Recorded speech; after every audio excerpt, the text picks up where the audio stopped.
Hey guys, welcome back in a new video. तो guys, आज हम इसमें बात करने वाले हैं अपने बी फार्म सेकंड सेमेस्टर के पैथोफिजियोलॉजी सब्जेक्ट जिसका कोड है BP2040 के कुछ इंपॉर्टेंट क्वेश्चंस के बारे में। ठीक है। तो गाइस, पैथोफिजियोलॉजी आपको पता है कितनी एक तो थोड़ी टफ सब्जेक्ट है एंड इसमें बहुत सारी डिसीज़ दे रखे हैं आपको। तो किसी भी बंदे के लिए सारी डिसीज़ पढ़ना बहुत ही इम्पॉसिबल सा काम है। तो मैंने कुछ बहुत कम ही डिसीज़ लिए हैं। इनको आप करके जाओगे ना तो आपका एक क्वेश्चन भी अदर नहीं आने वाला, मैं गारंटी लेता हूँ। ठीक है। तो बट मैंने जो क्वेश्चंस बताए हैं इसमें उसको आपको पूरा पढ़ना होगा। मैं इसमें आगे वीडियो में बताऊंगा कैसे लिखनी है पैथोफिजियोलॉजी सब्जेक्ट। ठीक है। क्योंकि बच्चे इसमें बहुत कंफ्यूज हो जाते हैं और एक दो पेज से ज़्यादा नहीं भर पाते, बट मैं आपको बताऊंगा 4 या 5 पेज से भी कैसे भर सकते हैं आपको। ठीक है। तो चलिए पहले बात करते हैं अपने यूनिट नंबर 1 के कुछ इंपॉर्टेंट क्वेश्चंस के बारे में।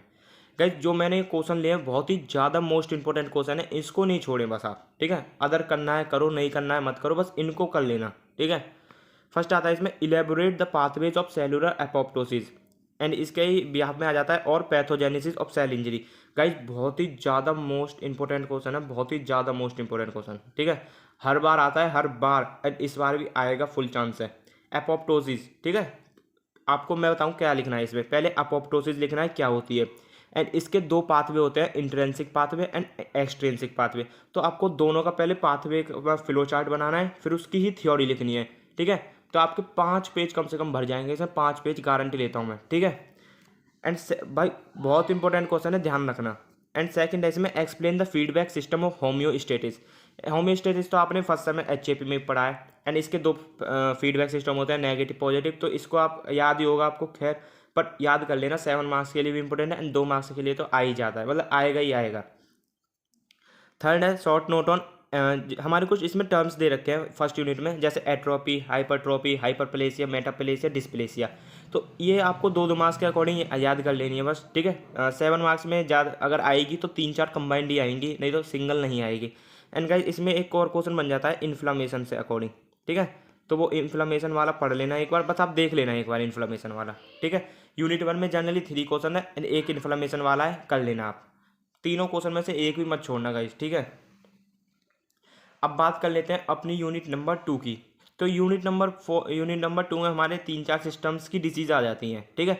तो इसमें भी बस आपको मैं 3 क्वेश्चन बताने वाला हूँ, ज़्यादा मैं ये नहीं है कि मैं पूरी यूनिट ही दे रहा हूँ इंपॉर्टेंट के नाम पे, औरों की तरह नहीं कर रहा हूँ, बस आपको इंपॉर्टेंट ही बता रहा हूँ। ठीक है। तो फर्स्ट क्वेश्चन है इसमें, discuss the pathophysiology of hypertension. ठीक है। अब मैं बताता हूँ आपको करना कैसे है। जैसे आपको इसमें हाइपरटेंशन की पूछिए पैथोफिजियोलॉजी, तो आपको पहले हाइपरटेंशन बताना है क्या होता है। ठीक है। आधा पेज भर गया। देन इसके टाइप्स बताने हैं, हाइपरटेंशन के टाइप्स, प्राइमरी सेकेंडरी जो भी है आपको टाइप्स बता देना है। फिर इसकी बतानी है आपको ईटियोलॉजी। ईटियोलॉजी क्या होती है, कॉजेज, जिससे हमारे हो रहा है हाइपरटेंशन, इसके कॉज क्या है। एंड कॉज तो नॉर्मली रहती हैं, जैसे स्ट्रेस हो गया, आपकी डेली लाइफ एक्टिविटी हो गई, एंड डाइट हो गई, मतलब एल्कोहल कंजप्शन हो गया, स्मोकिंग हो गई, हेड एक, नोजिया, जो भी आपको कॉजेज बता देने हैं। ठीक है। अब कॉजेज तो जनरली सब में सेम ही होते हैं, कोई दिक्कत वाली बात नहीं है इसमें। ठीक है। कॉजेज हो गया, 1.5 पेज तक आपका ऐसे ही भर गया। ठीक है। एंड आपको बताना है फिर इसके सिम्टम्स। ओके। सिम्टम्स तो गाइज आप कुछ भी लिख देना, सिम्टम्स में हेड एक, नोजिया, वोमिटिंग, एनजाइटी, कुछ भी किसी में भी लिख देना। ठीक है। सिम्टम्स हो गए।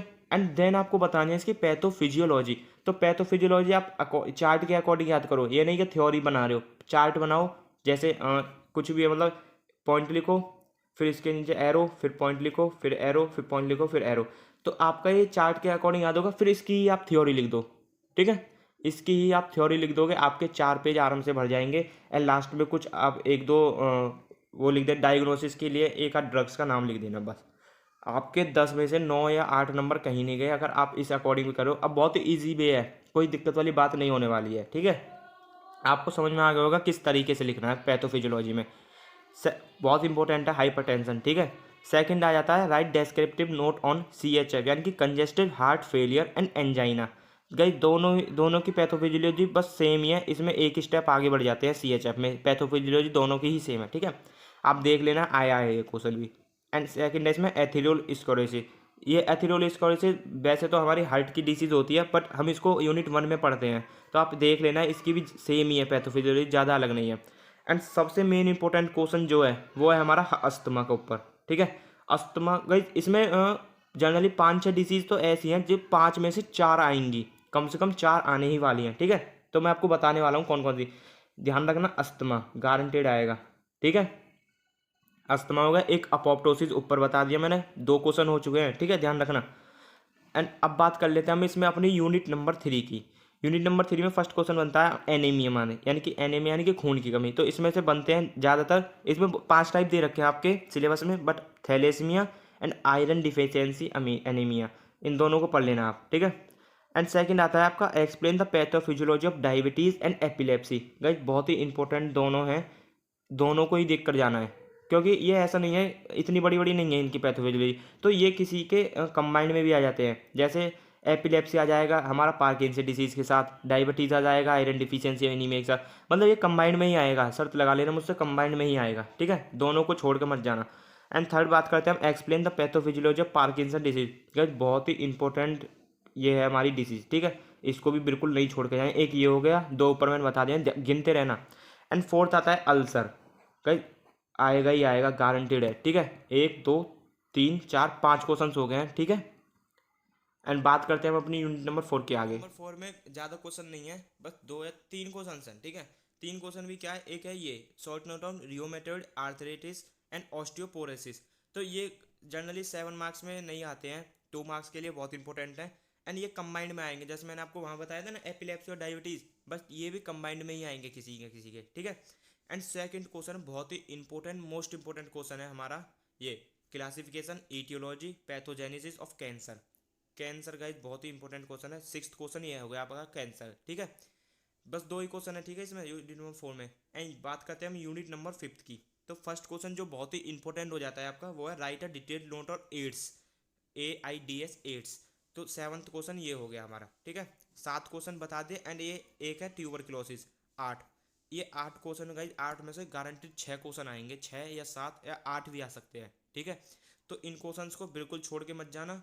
एंड अगर आपको अभी भी पता नहीं चला है कि पैथो में हम लिखें कैसे एग्जाम कॉपी में, तो आप उसको कमेंट करके बता देना, मैं आपको एक सेपरेट वीडियो बना दूंगा क्या आप किस तरीके से लिखेंगे पैथो के एग्जाम में, ठीक है। तो गाइज आज की वीडियो में इतना ही। अब जो मैंने क्वेश्चन आपको मोस्ट इंपॉर्टेंट बताए उनको तो आप बिल्कुल छोड़ के मत ही जाना, ठीक है। तो आज की वीडियो में इतना ही, बात करते हैं किसी और वीडियो में, तब तक के लिए टेक केयर, बाय बाय।